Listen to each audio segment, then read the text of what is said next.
Hello, and welcome back to another video. If you're looking for recommendations on what manhwa to read, then here are some that I've read recently that might be of interest. Manhwa titles are timestamped in the video for your convenience. Our first manhwa for today is The Legendary Spearman Returns, a regression manhwa that I've currently read up to chapter 142 on. Its main character is Joshua Sanders, an individual who was betrayed by the person he served but was ultimately sent back in time. Now with a new second chance, Joshua looks to grow in both strength and influence so that no one, especially those that wronged him, can thwart him. As one of, if not the only master of the spear, Joshua will have a long road ahead of him that will prove to be challenging, but potentially worth it. Will he be able to achieve his revenge? What lays in front of him in the road ahead? The story is 5 out of 10. To be fair right now, the story has quite the time skip in place, and for a lot of people it's egregious. So if that isn't your cup of tea, then you can strike this manhwa off the list. Otherwise, I would recommend that you binge read this, as reading it piecemeal will most likely cause more confusion than clarity. Think of this story as more of a tool to display Joshua's power instead of anything else. The characters are 7 out of 10. There are a good amount of characters that Joshua has positive and negative connections with. While I wouldn't say they're the most unique or the most fleshed out characters, they provide enough perspective that Joshua isn't alone but isn't totally taking over the world. Yet. The art is 8 out of 10. The powers and combat prowess that Joshua learns and exudes over time is actually quite good in my opinion. It echoes a road for Joshua's power growth that puts him on the line of overpowered, so expect domination after a certain point. So if you're a fan of regression action genres where the main character's initial motivation is revenge, but changes quite drastically, plus his power growth echoes similar power growth of the main character of the max level Hero Strikes Back from my previous videos, then I would recommend binging The Legendary Spearman Returns. This next manhwa to go over is Being Raised by Villains, a reincarnation manhwa that I've currently read up to chapter 66 on. Its protagonist is Aileen, a side character within a novel known as Siella, or So I Wasn't Adopted, that our main character read in her previous life to try and forget her own situation with her family.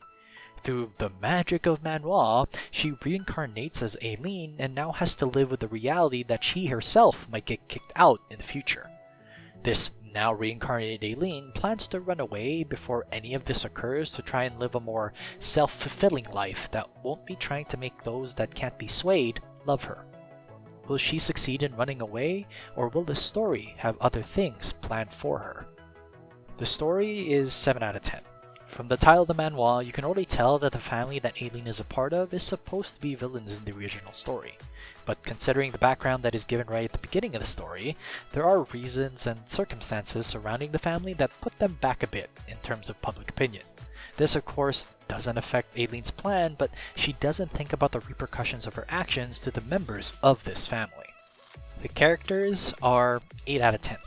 As you can probably tell from my description of the story, the family of villains that Aileen is at least part of for a time are colorful characters in their own right. Aileen's own growth and interaction with these characters have a lot more effect than she may think, and their effect on her own person and feelings is underestimated. Maybe it might just turn out to be a happy ending? The art is 7 out of 10. With a cutesy art vibe and more illustration towards the emotional scars that Aileen bears because of her past life and knowledge of the story, the art sufficiently showcases these personal struggles. So if you're a fan of the reincarnation into a novel genre, with the main character being a side character that looks to escape the confines of the new world they find themselves in, similar to the arch-villain's daughter-in-law from my previous videos, then Being Raised by Villains would be a good one to start reading. Siella's Revenge Affair is the title of our next manhwa to look over. It's a reincarnation manhwa that I've currently read up to chapter 40 on. Siella, as you can probably tell, is the name of its main character, and like a bunch of other similar stories on this channel, she reincarnated into this world as Siella, a villainess of the original novel. Instead, our new Siella befriends the female protagonist, but instead of changing the story in such a way that the two could coexist well with each other, the female lead instead is in a relationship with her fiancé, Siella's fiancé, a character from the book who was known as Detestable. With a situation that is spiraling out of control chapter by chapter, what is Siella supposed to do with the people in her life? The story is 7 out of 10. Compared to some of the other reincarnation into a novel stories, this manhwa takes quite an abrupt and quick turn to a completely different and unexplored territory. Siella herself is exasperated and will have to deal with whatever consequences the characters come up with, but she wants to live her own life without facing the end that the original Siella did. Considering the start, it should be fine, right? The characters are 8 out of 10. You can probably tell, but the beginning is quite frustrating for Siella, but it can also be for the readers. Not because it's bad or anything, but you can't help but just facepalm sometimes in response to some of the audacious things these so-called people get into. I feel like if anyone else was in Siella's shoes, things would be different. The art is 7 out of 10.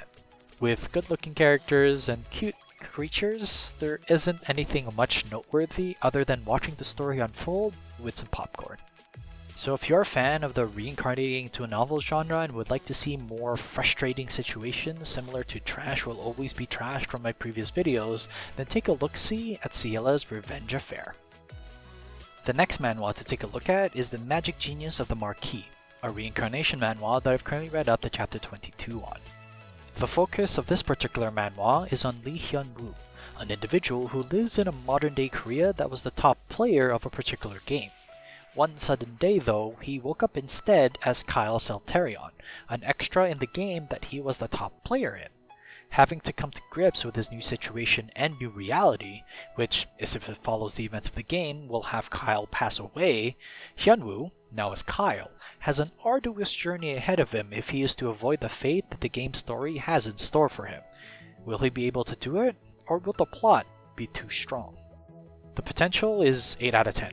With Kyle being such a high-level player in his previous life, the potential for his power to grow with this new life is immense. But before he can even start going down this journey, he will have to take care of the initial problem plaguing the Kyle Selterion character. To put it concisely, anyone would react the way that the original Kyle did, given that context. The art is 8 out of 10. With magical prowess, ample aptitude for combat, and companions that seem to have some unique traits and skills, the overall illustration package provided by this manhwa gives that fantasy action adventure type of feeling with just a more rudimentary beginning. Hopefully it continues down this path, as I've actually been quite intrigued by it. So if you're looking for a new reincarnation into a fantasy game genre that sees our main character having to figure out quite the predicament at first, then The Magic Genius of the Marquis should be added to your bookmarks. Welcome to the highlight portion of today's video as we look at how one of the manhwas mentioned in the previous video is doing as I've continued reading it. Slight spoiler warning as we will be discussing the events in the manhwa since my previous opinion. Today's highlight is The Night King Who Returned with a God, which I've now read up to chapter 84 on. Info card in description will have links to my original opinion. King Leon, our ever so faithful yet irritating protagonist, has been swept up in the dangerous situations that the world is going through. Through the most recent interactions and gates that he and his followers have been through, there have been some suspicions in regards to the system that the players use. Investigations and theories are now underway to try and determine what the system is really trying to do. Weirdly enough as well, Leon's world that was decimated by the demons seems to be heavily involved with the gates and systems by the fact that the previous Grail Knights are in these gates. Clearly, the story's just getting started. My previous scores for this manhwa were 8 out of 10 for art and characters and 6 out of 10 for story. The art stays the same at 8 out of 10 as we lost some of the high intensity action that I had previously discussed, but it's been replaced with more illustrations about the plot and pantheon that Leon houses within himself. So some losses, but some gains as well. The characters move up 1 point to 9 out of 10 as more and more gods, Grail Knights, and potential Knights of the Gods have been showing up at a good pace. Leon won't have to face the threats alone as he and the Pantheon are slowly able to rebuild the strength needed to at least have a chance of victory in the upcoming fights. The story also goes up 1 point to 7 out of 10 as since the foundation has been laid, we've at least now some lingering questions that the manhwa will have to answer. What is the system? And what is its purpose? Why is it that a bunch of gates are based on Leon's reincarnated world that's not Earth? Is Earth actually just a playground for another being? These lingering questions offer enough interest that I look forward to how it will play out. The Night King Who Returned with a God is a manhwa that I would recommend to those that enjoy modern action manhwas, similar to the martial god who regressed back to level 2. It provides a decent enough story but entertaining characters that are not afraid to get their hands dirty. Would you agree, or would you not? Comment down below your thoughts on the Night King Who Returned with a God. Thanks so much for watching. Please like and subscribe if you enjoy the content. Write in the comment section down below what manhwa you've been reading and I might just take a look. Till next time though, have a good read.